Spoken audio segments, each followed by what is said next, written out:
Bien, pues 8 de la mañana con 34 minutos, comienza Agenda Económica. Está con nosotros Francisca Bahamonde. Fran, ¿cómo estás? Hola Maca, ¿cómo estás? Buen día también a todos quienes nos escuchan y nos ven a esta hora por nuestra señal multiplataforma. Comenzamos esta revisión de las informaciones en materia económica, ahondando en lo que ha sido todas estas críticas que han recibido también, que ha recibido el gobierno por parte de diversos especialistas, también por distintos parlamentarios, en especial de la oposición, en relación a lo que supimos con las cifras del informe de finanzas públicas y este desequilibrio fiscal, esta cifra de la proyección que tanto varió en relación a la cifra que finalmente tuvimos para el año 2024.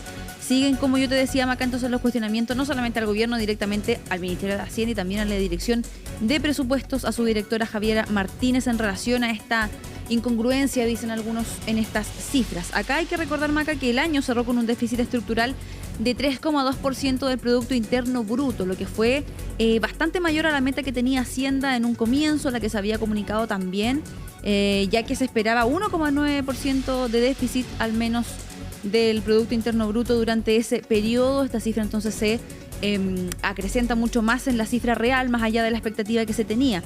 Acá, Maca, también cabe destacar que, por ejemplo, el cálculo del balance estructural final de todos los ejercicios que se realizan al menos año a año, para ese cálculo se consideran los ingresos estructurales, más bien los ingresos de carácter más permanente, ¿no? Que se consideran al menos ahí para el gobierno, y se separan de los resultados fiscales del ejercicio en curso, de los resultados más bien más que esporádicos, se separan del ejercicio más bien del ciclo económico coyuntural, o sea, de las cosas que no estaban más bien previstas y que son más propias de un solo momento del tiempo. Ese es el cálculo que se realiza entonces para hacer este balance, y para el año 2025 también la DIPRES espera entonces un déficit efectivo de 1,7%. Acá también hay distintos especialistas que señalan que está difícil poder alcanzar esa cifra, teniendo en cuenta lo que se va a arrastrar también en relación a la cifra que conocimos durante el año 2024, hacer ese acercamiento más bien a ese déficit no va a ser tarea fácil, dicen algunos expertos, y también señalan que incluso es un poco optimista por parte del Ejecutivo y quizás esperar ese resultado. Acá también está lo que se espera en el fondo, este déficit efectivo de 1,7% del PIB para el año 2025, a pesar de que el gobierno ya había adelantado un recorte del gasto fiscal para este año 2025.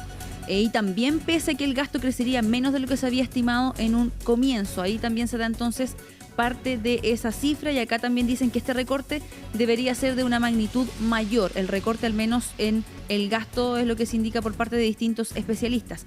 Te invito, Maca, que pasemos a revisar algunas declaraciones en voz del economista de Vice, Marco Correa. Él también da cuenta del escenario y más bien hace una especie de evaluación de lo que está ocurriendo en relación a las finanzas públicas y da cuenta de su perspectiva y de lo que debería también hacer Hacienda en relación a lo que queda de ahora en adelante en relación a esta materia. Pasemos a escuchar.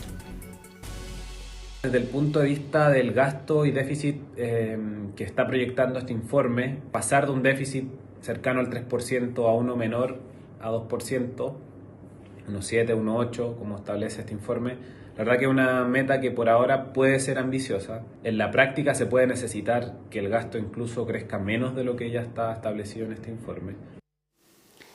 Hay parte también entonces del análisis que entrega Marco Correa, economista de Vice, en relación precisamente a lo que queda también o a la labor que le queda por delante al gobierno en relación a la reducción del gasto. ¿Dónde recortar? Exactamente. El gobierno, el Ministerio de Hacienda decía incluso, Maca, que ya se está haciendo ese trabajo, se está haciendo la revisión en ciertos puntos que quizás se pueden hacer algunas mejoras, algunas reducciones que no impacten tanto. Ese trabajo ya se está haciendo, lo decía también el ministro en las entrevistas que dio durante el fin de semana, y ratificaba este compromiso de poder volver al equilibrio, ¿no?, para la sostenibilidad fiscal. Pero también, claro, la pregunta es esa: ¿y dónde más se puede hacer esos recortes? ¿Y cuáles van a ser las implicancias? Además de eso, también la importancia radica en cómo se va a ajustar todo el panorama económico fiscal, teniendo en cuenta que al gobierno también le queda muy poco periodo y que probablemente parte de estas de estas diferencias también se van a traspasar a los próximos gobiernos, y esa ha sido la principal crítica también que se ha hecho por parte del punto de vista político. Pero antes de pasar a eso, Maca, tenemos más reacciones también en relación a lo que debería ser el gobierno y a este escenario más bien sombrío en relación a la política fiscal, a todo lo que tiene que ver con materia fiscal, y pudimos conversar durante la jornada de este lunes con distintos exdirectores de presupuestos, quienes también ahí hacían su lectura, entendiendo que ellos también fueron parte importante en sus momentos específicos de estos cálculos, de estas proyecciones, y ahí también decían, precisamente apoyado un poco lo que también mencionaba el economista Marco Correa, acá lo que se espera también es que los ajustes no solamente tienen que venir de la mano desde la reducción del gasto, sino que también ser un poco más realistas con las proyecciones de los ingresos. Acá lo que decían distintos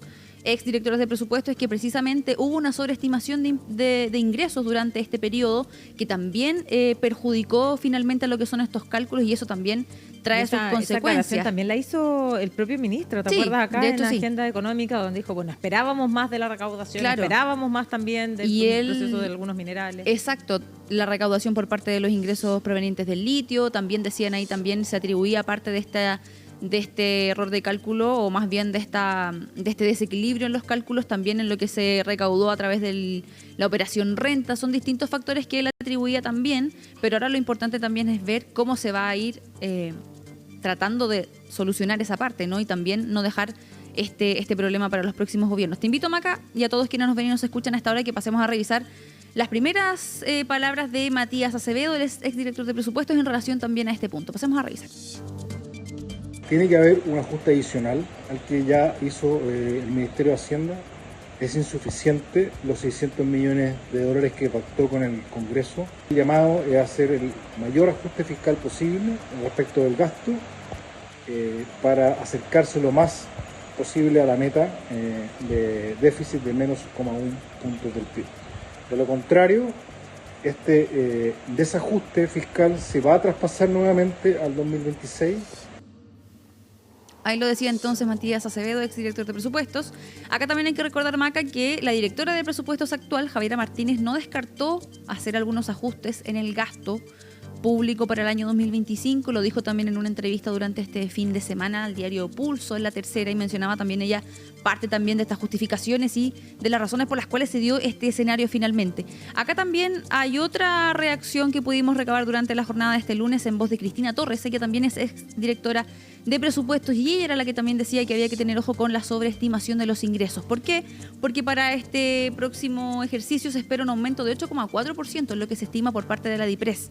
Y acá también en voces de algunos especialistas señalan que esto podría ser incluso otra sobreestimación, que ya venimos de una que generó consecuencias y problemas importantes, ¿no? Y que eso posiblemente va a impactar nuevamente en otras proyecciones y en los futuros cálculos que tendría también el Ministerio de Hacienda y la DIPRES, y lo que ya conocemos, todo lo que ocurrió también con esta sobreestimación. Pasemos a revisar también parte de sus declaraciones. Para cumplir el balance estructural va a ser muy relevante el monitoreo a las presiones de gasto, pero también desde el punto de vista de los ingresos. Recordemos que el mayor conflicto que tuvo el Ministerio de Hacienda y la Dirección de Presupuestos durante este 2024 fue no reconocer a tiempo el deterioro en los ingresos. El Ejecutivo espera que el crecimiento de los ingresos llegue al 8%. Es un desafío muy grande, por tanto, el cumplimiento del balance estructural evidentemente se pone cuesta arriba. Claro, un cumplimiento cuesta arriba, decían también ahí, de todo lo que tiene que ver con el balance que realiza también el gobierno en relación a las finanzas públicas, algo que ha sido bastante cuestionado, ha sido bastante criticado también por distintos parlamentarios, por cierto, de la oposición, algunos que han tirado también o han lanzado sus dardos en relación a cómo se ha manejado este tema por parte de la DIPRES. También se señala ahí ese punto, se hace el punto también a las críticas al ministro Mario Marcel, y también, Maca, se hace esta advertencia, por decirlo de alguna manera, de cuál es el escenario que va a tener que enfrentar también el gobierno entrante, cuál es el escenario de las finanzas públicas, cómo se le va a entregar finalmente al próximo gobierno las cuentas fiscales, y ahí también hacen un llamado de atención por parte de los distintos parlamentarios. Uno de ellos, Maca, es Agustín Romero, él es diputado del Partido Republicano, quien también hizo sus puntos ayer en relación a este tema. Pasemos a revisar sus palabras.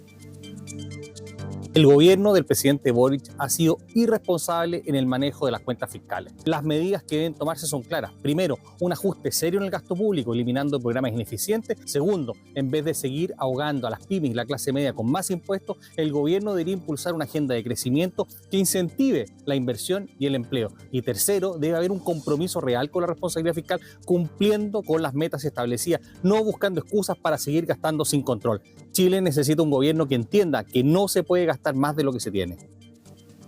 Hay distintos puntos también a los que tú también mencionabas en relación a estos recortes. ¿Dónde poder hacer esos recortes? Ahí él decía, por ejemplo, en distintos programas que quizás se puedan ir ajustando. También hay que tener en consideración la discusión, Maca, que vamos a tener en marzo en torno a la reforma del impuesto a la renta. Él también ahí decía evitar subir precisamente todo lo que tiene que ver con los impuestos, pero acá también hay dos factores, lo hemos conversado también en jornadas anteriores. Por una parte, la reducción del impuesto de primera categoría y por otra también cómo se busca compensar.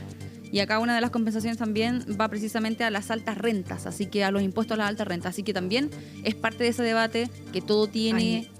Sí, va a estar bueno el regreso. Bueno, nos tocó toda la semana pasada poder ver, ¿cierto?, varias noticias del plano económico, pero va a estar bueno el regreso en marzo cuando ya tengamos algunos panoramas claros. En primer lugar, si es que efectivamente va a ocurrir este proyecto de operación de la renta. ¿Cómo se va a ingresar? ¿Cómo se va a ingresar y qué va a traer? Porque efectivamente dejar el impuesto de primera categoría en la mediana de la OCDE parecía tener consenso, pero hay una recaudación menos. Ahí no hay duda. Entonces, ¿cómo lo va a compensar? En un momento donde tenemos que saber dónde se va a recortar el gasto. Claro. Y a quiénes va a impactar ese recorte de gasto de y todas urgente maneras, eficientar el Estado. De todas maneras, son ahí puntos que se van conjugando, ¿no? Claro. Son todos puntos que van a ir impactando de una u otra manera y también el escenario se torna cuesta arriba en esa discusión. Hay que recordar también, Maca, que estamos en medio de un año de elecciones. Eso también, por lo demás, genera otro punto ahí de tensión a todas estas discusiones en materia no solamente económica, sino que también política. Y parte de otra declaración que pudimos recabar también ayer es la del diputado Jaime Naranjo del Partido Socialista. Él tendría a poner un poquito de paños más fríos a esta situación en relación, por ejemplo, a las cifras que conocimos últimamente, Maca, de crecimiento. El crecimiento con el que cerró el año 2024, 2,5%, este IMASEC sorpresivo del 6,6%, que de todas maneras ahí distintos expertos también señalaban que se debía a factores un poquito más estacionales. Pasemos a revisar parte entonces de sus palabras. Las cifras del déficit estructural no son buenas, nadie lo puede desconocer. Sin embargo, tengo la impresión que este año, por lo menos por los indicadores que estamos recogiendo en estos primeros meses, son bastante alentadores. Aumentaron las exportaciones, por otro lado, las contribuciones aumentaron significativamente el pago de ellas. En fin, son cifras que nos indican que pareciera ser que este año el escenario difícil y complejo que vivimos el año pasado no se va a volver a repetir. Esa es una de las visiones, por parte al menos del oficialismo, pero por cierto que también el escenario es un poco más tenso, un poco más duro también a la luz de las mismas cifras que informaba la Dirección de Presupuestos con este informe de finanzas públicas del cuarto trimestre del año 2024. En abril se publica nuevamente un informe de finanzas públicas ya de este año, el primero, y ahí también, por cierto, que vamos a tener un poco más de claridad en relación a otro tipo de proyecciones para nuestro país en materia económica. 8 de la mañana con 47 minutos, Maca, y vamos a cambiar de tema para pasar a hablar de lo que está ocurriendo en la zona centro-sur de nuestro país a raíz de los incendios forestales, cómo también ha sido este impacto. Ya ustedes lo conversaban durante esta mañana. Claro. La CONAF ha confirmado la intencionalidad en ciertos siniestros, al menos en la región de la Araucanía, importante también porque no solamente que haya afectación de viviendas, de personas, sino que también de un sector productivo de nuestro país que es altamente importante, como es la agricultura. Y también se está haciendo ese monitoreo precisamente para ver el nivel de afectación y cómo es el avance también de las llamas en los distintos predios. Para poder ahondar en esta situación y ver también cómo ha sido dicho monitoreo, vamos a tomar contacto a esta hora, Maca, con nuestro entrevistado. Él es Antonio Walker, presidente de la Sociedad Nacional de Agricultura, que nos acompaña en contacto telefónico a esta hora. Antonio, muy buen día. Hola, Antonio, buen día, ¿cómo estás? Muy buenos días, Francisca, Macarena, gracias por el contacto. Antonio, ¿cuál es la situación actual que se vive en relación a estos incendios forestales? Sabemos que se han concentrado en la zona centro-sur, región del Maule, Ñuble, también la Araucanía. ¿Cómo se ha visto también el avance del fuego y la afectación también, al menos lo que han podido notar en estas primeras horas? Bueno, aquí estamos en el Maule. La verdad es que la situación ha sido bastante difícil, ¿no? Son consecuencias del cambio climático. Hemos tenido una ola de calor con temperaturas muy altas, con baja humedad relativa, con vientos de cordillera a mar, con mucho pastizal seco, con mucho combustible, ¿no? En un país agrícola donde hay, ¿no es cierto?, más de 2 millones de hectáreas de plantaciones forestales, y hemos tenido temperaturas cercanas a los 40 grados y preveíamos que iba a ser una temporada tremendamente difícil en materia de incendios. Se diseñó un plan nacional de prevención y combate de incendios muy robusto, y bueno, estamos viviendo el mes de febrero. Generalmente es un mes muy crítico, y estamos viendo que ya tenemos cerca de 35.000 hectáreas afectadas por los incendios. Tenemos una menor superficie afectada que el año anterior y un mayor número de incendios que el año anterior, ¿no? Entonces, el llamado que hacemos desde la Sociedad Nacional de Agricultura es a cooperar con la autoridad. Aquí tenemos que ponernos todo la camiseta roja de Chile, ¿no? Ser muy prudentes. La prevención es fundamental. Siempre decimos número 1 prevención, número 2 prevención, número 3 prevención. El mejor incendio es el que no ocurre. Y tenemos también los meses de verano, donde hay un desplazamiento de mucho turismo, ¿no? De norte a sur, de sur a norte, de mar a cordillera, y el 99% de los incendios son causados por el hombre, muchos por descuido, ¿no? Y otros incendios que son causados intencionalmente. Creo que hay que apoyar a la autoridad, creo que se han tomado buenas medidas, el toque de queda, el estado, ¿no es cierto?, de emergencia que decretó el presidente, CONAF, Corfa y todas las instituciones involucradas están haciendo un gran trabajo. Esto es muy difícil, ¿no? Porque el cambio climático trae estas temperaturas tan altas, y la recurrencia de incendios cada día son más frecuentes en todas partes del mundo.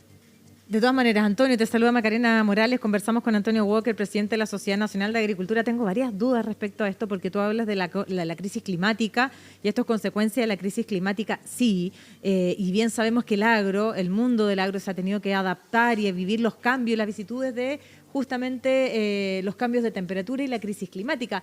Pero de acuerdo a los antecedentes, estos incendios en particular, si bien la crisis climática acelera los incendios, son provocados por el ser humano, y ya por ahí se desliza la posibilidad de la intencionalidad. Desde ese punto de vista te quiero preguntar si es que faltan herramientas para el combate de eso, pero también si es que estos incendios han impactado al área productiva que tú más conoces, que es justamente la agricultura, cuando estamos en temporada de cosechas, o si es que no ha afectado directamente y tan fuertemente a esta economía.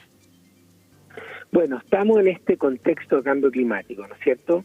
¿Y qué es lo que produce el cambio climático? Menores precipitaciones y temperaturas más altas, ¿no? Y por eso la recurrencia de incendios es mucho mayor. Claro que hay un efecto en la agricultura, ¿no? Hemos visto, lo primero que se hace en los incendios es salvar vidas humanas, salvar viviendas y salvar la mayor cantidad de superficie cultivable posible. También tenemos las plantaciones forestales, que es un sector que impacta muy fuertemente en el empleo en los sectores rurales, ¿no? Y hemos visto también que muchos agricultores han perdido vivienda, han perdido galpones, han perdido maquinarias, equipos, y sí se han visto afectados. También perdemos cultivos, no hay un catastro, ¿no es cierto?, exacto de lo que hay, de las pérdidas que hemos tenido en los sectores rurales, porque esta es una noticia en desarrollo, pero claramente el Maule, Ñuble, Biobío, la Araucanía lo están pasando muy mal con los incendios. Hemos tenido pérdidas considerables. Es, yo diría, una noticia en desarrollo. No nos olvidemos que Chile ha tenido temporadas donde hemos tenido 400.000 hectáreas afectadas por incendios, ¿no? Hoy día llevamos 35.000 hectáreas, ¿no? Yo también quiero destacar el trabajo de CONAF, de Corma. Tenemos una gran directora nacional de CONAF, que es Aida Baldini, estamos en un permanente contacto el sector público y el sector privado para poder controlar y combatir estos incendios. Sin ninguna duda que las pérdidas son considerables, hemos tenido gente que ha fallecido, ¿no es cierto? Hay un catastro que recién se está haciendo con las viviendas que hemos perdido. Y el sector agrícola, los sectores rurales, estas 263 comunas rurales que tiene Chile, generalmente son las más afectadas por los incendios. Y el llamado a la población que hacemos es a la prevención, a colaborar con la autoridad, a seguir las instrucciones de la autoridad, porque aquí hay que crear toda una cultura, ¿no?, para la prevención y combate de incendios, porque hace 20, 30 años atrás no teníamos esta recurrencia de incendios, ¿no es cierto? Entonces, creo que aquí lo que cabe es apoyar a la autoridad para ser mucho más eficiente en la prevención y combate de incendios.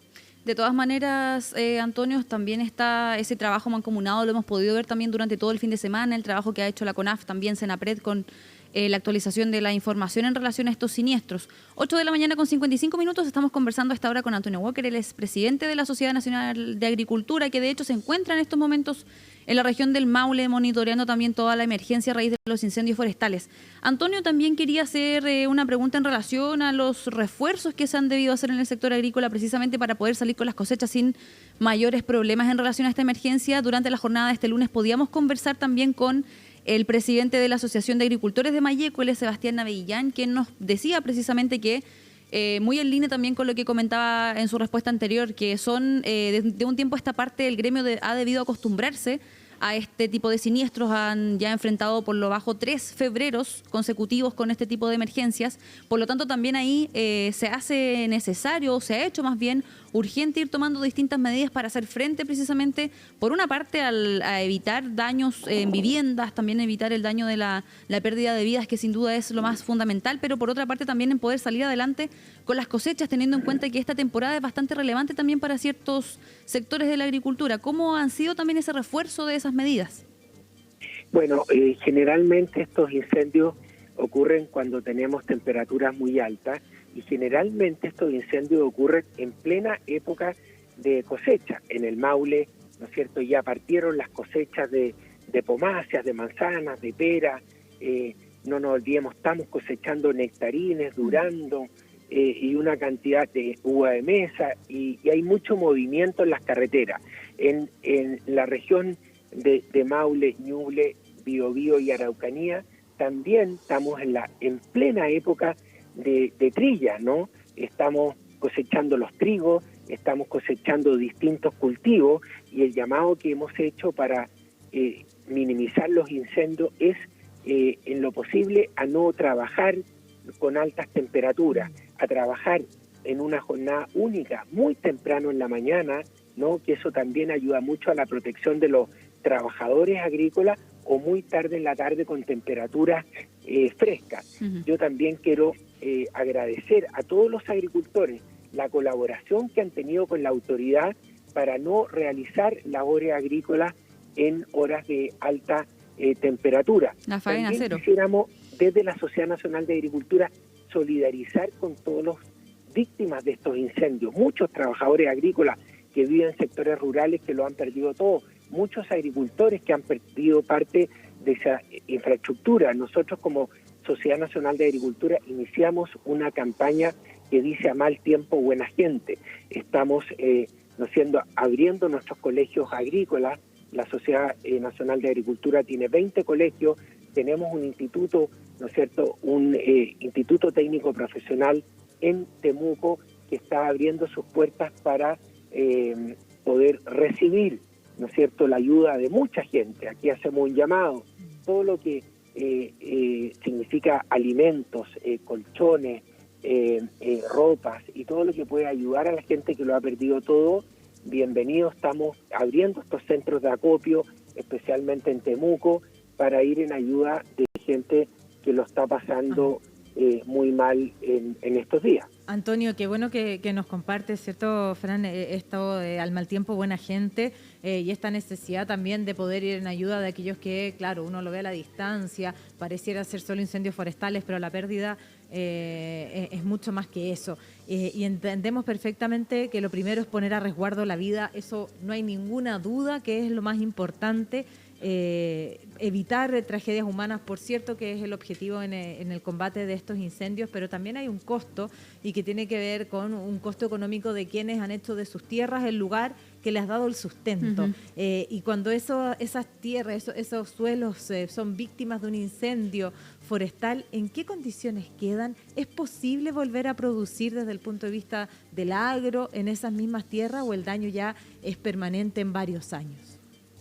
Bueno, primero el daño de los incendios es brutal, ¿no? Es brutal desde el punto de vista medioambiental, porque muchas veces perdemos bosques nativos, ¿no? Que se han demorado cientos de años en desarrollarse, en crecer, son un pulmón verde, ¿no es cierto?, que son muy importantes para capturar CO2. También perdemos plantaciones forestales que se demoran 20, 30 años en crecer y se pierden en minutos, ¿no? Uh-huh. Esos suelos quedan en muy mal estado. También se pierden cultivos, ¿no? Tradicionales, se pierden plantaciones frutales también. O sea, el daño que provoca un incendio desde el punto de vista medioambiental, social, cuando se pierde todo, ¿no? La infraestructura de una familia, la casa, los recuerdos, la historia de la uh-huh. familia, ¿no? Y el daño económico que producen los incendios. Por eso es muy importante crear esta cultura, ¿no es cierto?, de prevención, porque al final la prevención es lo más importante, que esto tiene que partir desde las escuelas rurales. Ya el cambio climático y esta adaptación al cambio climático que hablábamos tiene que ver y dice relación con ir creando toda esta cultura para prevenir los incendios, ¿no?, que es al final lo más efectivo que podemos hacer. Por eso el llamado, ¿no?, a la ciudadanía. El 99% de los incendios son causados por descuido, son causados por las personas, ¿no? También dentro de ese 99%, generalmente, históricamente, 1/3 de esos incendios son causados intencionalmente. Por eso el llamado que hacemos es a la fiscalía, ¿no? Aquí necesitamos crear un fiscal exclusivo para investigar lo que ocurre con los incendios.